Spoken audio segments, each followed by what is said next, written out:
Huwa skandalus li l-Gvern Soċjalista bih 3 sptarijiet lil Vitals wara sejħa ta' tenders ta' 50 ġurnata biss biex jinbijaw 3 sptarijiet għal 30 sena u xokkanti aktar li l-Gvern xtralhom il-makkinarju.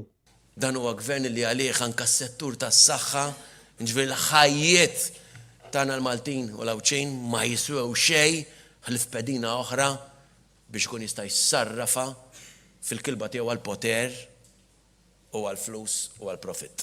Kliem il-kap tal-Partit Nazzjonalista Adrian Delija waqt li kienet jitkellem dwar il-qasam tas-saħħa fit-tnedija tal-kampanja tal-kandidat għall-elezzjonijiet tal-Parlament Ewropew Francis Zammit Dimech.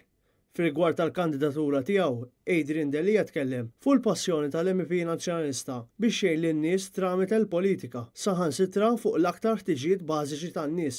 L-altruiżmu fil-politika. Illi l-politiku mhux l-ewwel jaħseb fih innifsu, imma l-ewwel iġib l-interessi ta' oħrajn qabel tiegħu. U naħseb Francis huwa xempju li ma bħalu ta' persuna illi jġib l-oħrajn qabel lilu nnifsu fil-politika. U wara tħajl il Zammit Dimech tal-għajnuna li jsib minn għandu anki fl-iqsar żmien possibbli, partikolarment brabta ma' kwistjonijiet Ewropej. Il-kandidat nazzjonalista dejjem kien għad-dispożizzjoni tal-partit minn rajħ u dejjem ġab l-interess tal-pajjiż l-ewwel u qabel kollox, temm jgħid il-kap tal-Oppożizzjoni.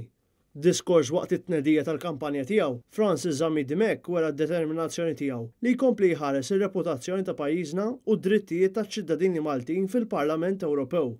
Fl-istess ħin, waqt li jiġġieled l-inġustizzi, impenja ruħu li jekk jerġa' jingħata l-fiduċja tal-elettorat huwa jtejjeb il-kwalità tal-ħajja tal-Maltin u l-Awċin b'servizz tas-saħħa aħjar, bl-ogħla edukazzjoni u b'ekonomija sostenibbli.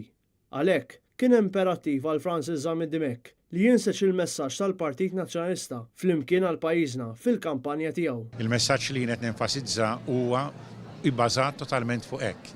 It's not about me, dan huwa l-mod kif għalaqt, it's about we.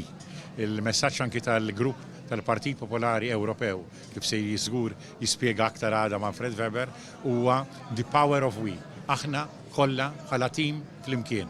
Aħna li naħdmu flimkien, aħna li qegħdin hemm biex nikkoperaw u biex nassiguraw bil-ħidma tagħna flimkien li mhux biss ikun hemm l-aħjar riżultat favur il-Partit Nazzjonalista imma favur Malta kollha. Din it-tnedija kienet indirizzata wkoll mill-eks Prim Ministru Lawrence Gonzi u l-eks Kummissarju Ewropew Tonio Borg li tnejn tkellmu kif il-kandidat nazzjonalista huwa mudell ta' ambaxxatur integru, serju u leali għal Malta.